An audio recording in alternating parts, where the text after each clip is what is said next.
Hello friends, welcome back to your own my all in one channel. कैसे हैं आप सब लोग? I hope you all are doing very well.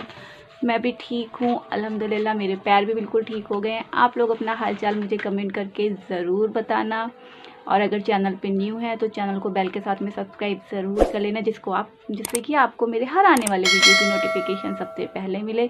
Like करना, comment करके अपना फीडबैक देना और अपने फैमिली और फ्रेंड्स के साथ में ज़रूर शेयर करना, जिससे कि मेरा सपोर्ट हो सके। और आप सब लोगों को पता है कि मैं आपके साथ में real life based stories share करती हूँ, और मेरी स्टोरी की सीरीज़ में अभी तक मैंने जो भी स्टोरी शेयर करी हैं वो सारी घटनाएं मेरे साथ में सच में घटी हैं। तो आज मैं फिर से लेके आई हूँ अपने ही रियल लाइफ बेस्ड इंसिडेंट पे। तो स्टार्ट करते हैं आज का खौफनाक हकीकत पार्ट 3। तो कहानी क्या, रियलिटी ही है ये। जब हम लोग छोटे छोटे से हुआ करते थे ना, तो जब हमारी समर वेकेशंस होती थी तो हम लोग अपनी नानी के यहाँ जाते थे। सभी बच्चों को बड़ा क्रेज़ होता है ना नानी के यहाँ जाने का, तो हम भी जाते थे। तो वहाँ पे ना मुझे बहुत डर लगता था, बहुत ज़्यादा डर लगता था। पता है क्यों लगता था? वो भी मैं आपको बताती हूँ। क्योंकि हमारे नाना जी जो थे ना, वो एक स्टोरी हमें बताया करते थे, और वो भी रियल लाइफ बेस्ड थी स्टोरी। तो वो स्टोरी आज मैं आपके साथ में शेयर कर रही हूँ। और जो स्टोरी मैं शेयर कर रही हूँ ना आपके साथ में, ये एकदम 100% रियल स्टोरी है। इसमें कहीं भी कुछ फेक नहीं है। तो वो मैं आपके साथ में शेयर कर रही हूँ। हुआ ये था कि हमारे नाना जी बताते हैं ना कि जो वो होते ना भूत वगैरह, तो उनको ना पिशाच बोलते हैं जिसको, उसको उन्होंने पाल रखा था। मतलब नाना जी ने नहीं, उनके जो फादर थे ना उन्होंने। तो मतलब वो ये सब चीज़ें जो होती ना, एक बार जैसे जिन्नात वगैरह बोलते हैं ना हम लोग, ये एक बार मतलब किसी के गुलाम बन जाते हैं तो सारी ज़िंदगी उसकी गुलामी करते हैं। बट अब बाद में ये होता है कि उनके जब, जैसे कि मैंने पाला उसको और वफात कर जाऊं मैं, तो उसके बाद में वो फिर ये सोचेगा कि जो मैं उसको अटेंशन देती थी वो मेरी आने वाली पीढ़ियां भी उसको अटेंशन दें। और अगर वो अटेंशन, वो चीज़ उन लोगों को नहीं मिलती है तो फिर वो उन्हें परेशान करना शुरू कर देते हैं। तो ऐसा ही कुछ हुआ था कि उनके फादर ने जो थे ये चीज़ें पाल रखी थी। तो वो क्या करते थे, खेत उनका काफ़ी मतलब 150-200 एकड़ शायद था, काफी बड़ा सा था। मतलब आधे से ज्यादा गांव का पूरा खेत जो था वो नाना जी का ही था। तो वो वर्कर नहीं लगाते थे उस पे काम करने के लिए, वो जो उनने पाल रखे थे ना उनसे काम करवाते थे। और वो पता है चुटकियों में सारा काम कर देते थे। बहुत मतलब काफ़ी अच्छे से वो प्रोग्रेस कर रहे थे खेती बाड़ी में अपनी, अच्छी खासी उनकी इनकम भी होने लगी थी। लोग हैरान थे देख के कि मतलब इन्होंने कोई वर्कर भी नहीं लगाया है, फिर भी इनकी फसलें इतनी अच्छी क्यों हो रही हैं। देखते देखते समय बीतता गया। नाना जी वगैरह जब छोटे से थे तब की ये बात है। फिर जैसे जैसे वो लोग बड़े होने लगे, और फिर जो हमारे पर नाना थे यानी कि नाना जी के जो फादर थे, फिर उन्हें लगने लगा कि अब मेरे पास ज़्यादा टाइम नहीं है, किसी भी समय मतलब उनकी डेथ हो सकती थी, उनकी तबीयत बहुत ज़्यादा ख़राब रहने लगी। तो फिर उन्होंने कहा कि ये चीज़ आगे चल के मेरे बच्चों को परेशान करेगी। तो उन्होंने उस चीज़ से जो है पीछा छुड़ाया। तो एक बार क्या हुआ था, वो स्मोकिंग करा करते थे। और स्मोकिंग जब करने बैठते थे ना, जाड़ों के दिन थे, तो वो जिसे अब अपने लोग बोन फायर बोलते हैं, तो बोन फायर करके बैठे हुए थे। तो उनके साथ में गांव के लोग नहीं बैठते थे, ये जो उन्होंने पाल रखे थे ना जो, वो बैठते थे उनके पास में आके। और जब वो सिगरेट पिया करते थे ना तो वो उनके साथ में पीते थे। तो वो एक दिन वो अकेले बैठे हुए ऐसे ही बोन फायर करके अकेले बैठ के सिगरेट पी रहे थे। तो उनमें से एक आया, तो उसमें वो, पता है मुझे एग्जैक्टली नहीं पता है, जैसा मुझे सुनाया गया था, रियल है स्टोरी जो मुझे बताई गई थी वो मैं आपके साथ में शेयर कर रही हूँ। उनका कहना था ये चीज़ें जो है नाक से बोलती हैं, जैसे हम लोग हलक से आवाज़ निकालते हैं ना, इस समय जैसे बोल रहे हो नाक से बोलते हैं तो अजीब सी आवाज़ निकलती है, तो ये लोग जो है नाक से बोलते हैं। तो उन्होंने उनके फादर का नाम लेके बोला कि हमें नहीं दोगे क्या, नाक से ही बोले। तो वो पहचान गए कि अरे ये तो वही है।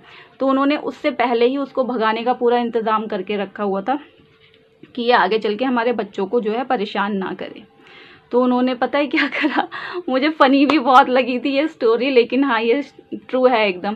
तो उन्होंने कहा ठीक है बैठो लो। उन्होंने क्या कहा था, ईंट होती है ना, ईंट ब्रिक्स जिनको बोलते हैं, बोन फायर के अंदर उसको रख दिया था। वो एकदम दहक गई थी। तो उन्होंने वो ईंट जो थी किसी चीज़ से पकड़ के बाहर रखी निकाल के, उसको बोला इस पे बैठो फिर मैं दूंगा।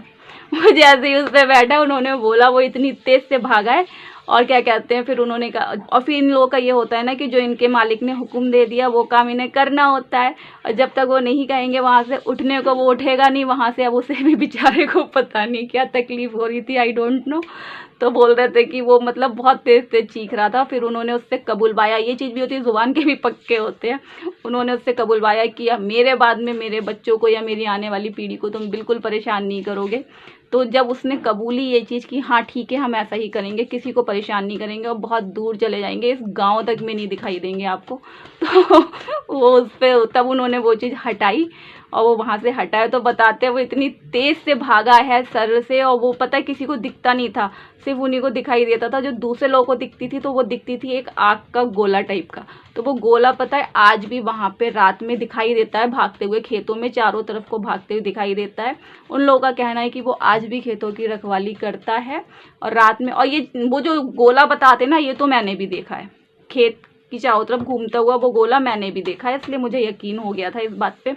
तो वो अभी भी खेतों की रखवाली करता है, लेकिन हाँ ये है किसी को परेशान नहीं करता है। बट हमारे नाना जी अभी हैं नहीं इस दुनिया में, वो एक्सपायर हो चुके हैं।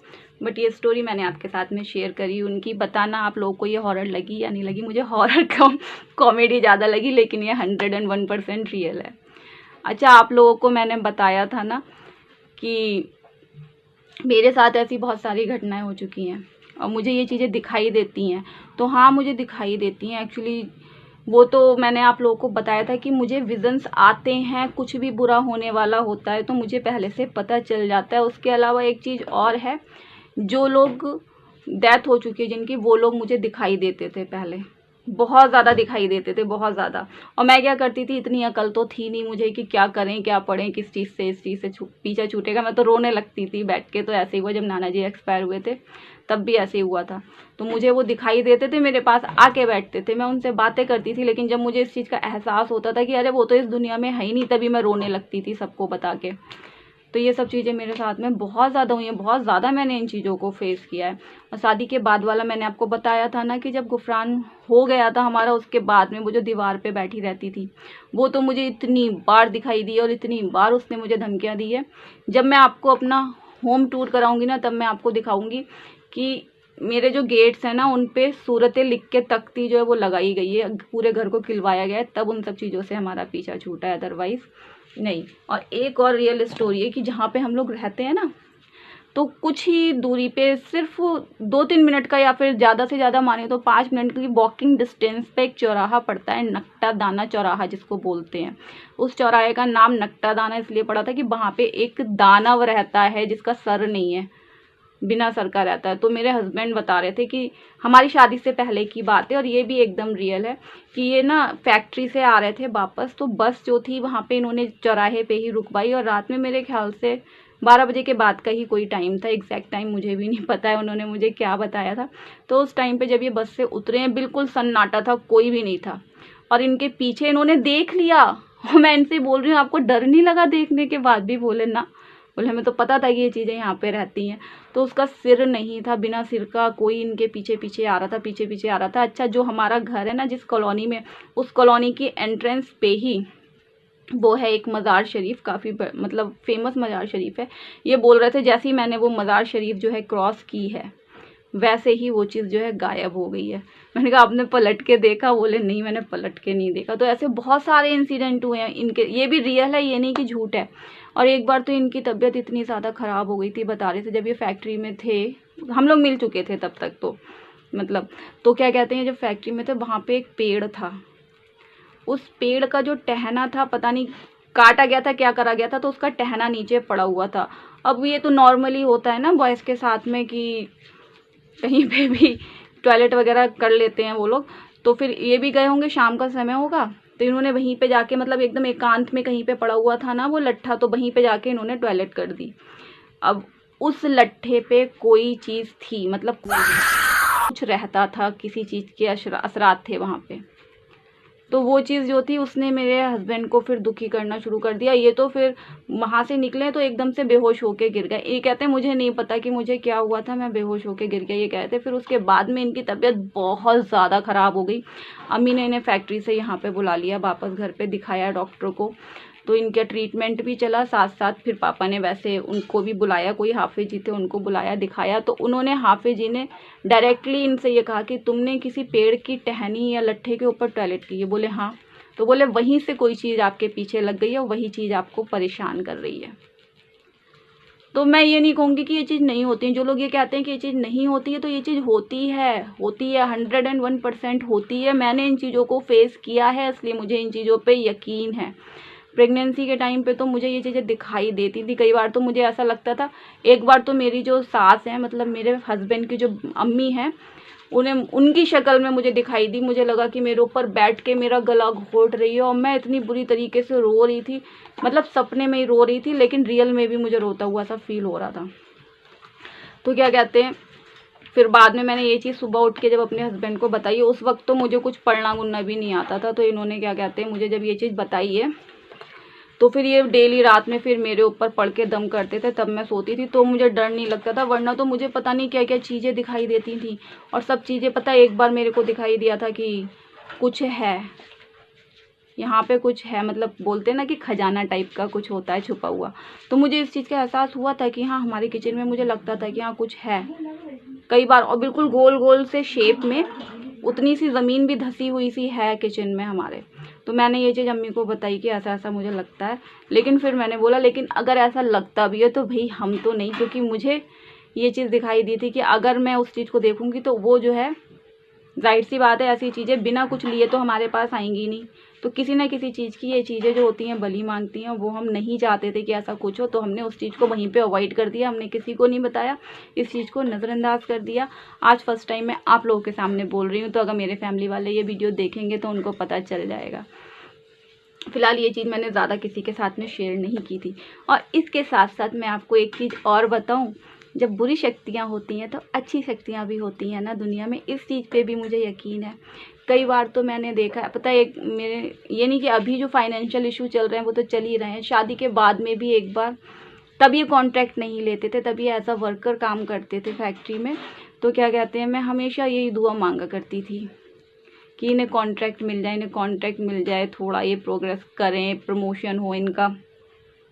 तो मैं ये चीज़ सोचा करती थी। अच्छा, मेरी एक हैबिट पड़ गई थी कि मैं हर वक्त सोते जागते उठते बैठते चलते फिरते दुरूद शरीफ पढ़ती रहती थी। ये मेरी हैबिट पड़ गई थी शादी के बाद से। एक दुरूद शरीफ और एक अव्वल कलमा मैं पढ़ती ही रहती थी हर वक्त। मुझे नहीं पता कि इससे क्या होता है, लेकिन मैं पढ़ा करती थी हर वक्त, क्योंकि मुझे डर बहुत लगता था, क्योंकि ये चीज़ें मुझे दिखती थी इसलिए मुझे डर लगता था। तो एक दिन ऐसे ख्वाब में मुझे दिखाई दिया, कोई एकदम वाइट कलर के रेशमी कपड़े पहन के खड़े हुए हैं, सफ़ेद सफ़ेद दाढ़ी है, सफ़ेद ही टोपी है उनकी। फिर उन्होंने मुझे मेरा सारा हाल जो था वो उन्होंने मुझे बताया। बोले ऐसे ऐसे तुझे टेंशन रहती है? मैंने कहा। तो उन्होंने अपना नाम बताया था, ख्वाजा, मतलब गौस पाक का नाम बताया था, अब्दुल कादिर जिलानी। तो उन्होंने मुझे बताया था।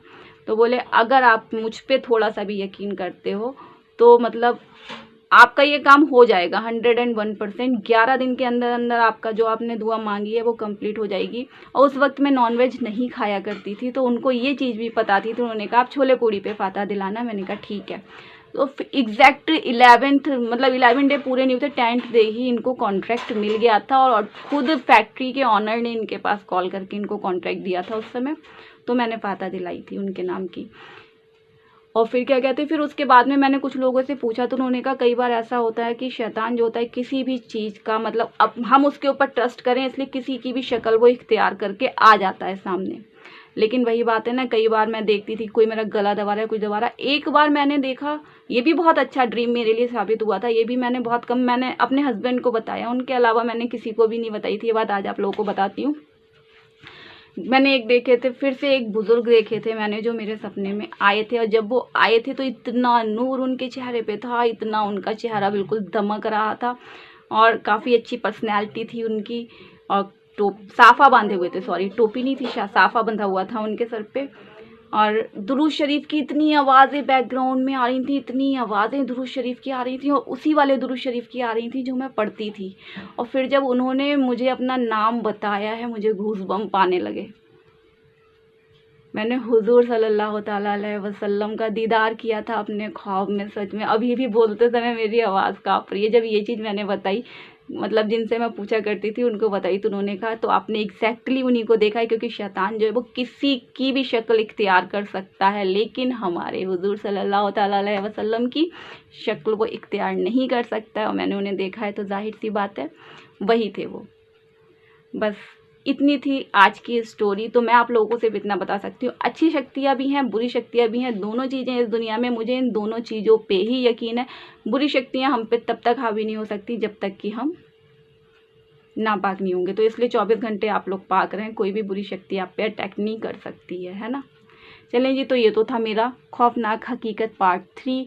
आप लोग कमेंट में लिख के बताना अगर आपको पार्ट 4 चाहिए हो, तो फिर मैं पार्ट 4 भी प्रिपेयर करूँगी। लेकिन मेरी स्टोरीज़ आप लोग यकीन करें या ना करें 101% ट्रू होती हैं। अभी मैं आपके साथ में ट्रू स्टोरी शेयर कर रही हूँ, फिर उसके बाद में जितने भी हॉन्टेड प्लेसेस हैं मैं उनको एक्सप्लेन करूँगी अपने आने वाले वीडियोज़ में। तो आप लोग मुझे कमेंट बॉक्स में लिख के ज़रूर बताना।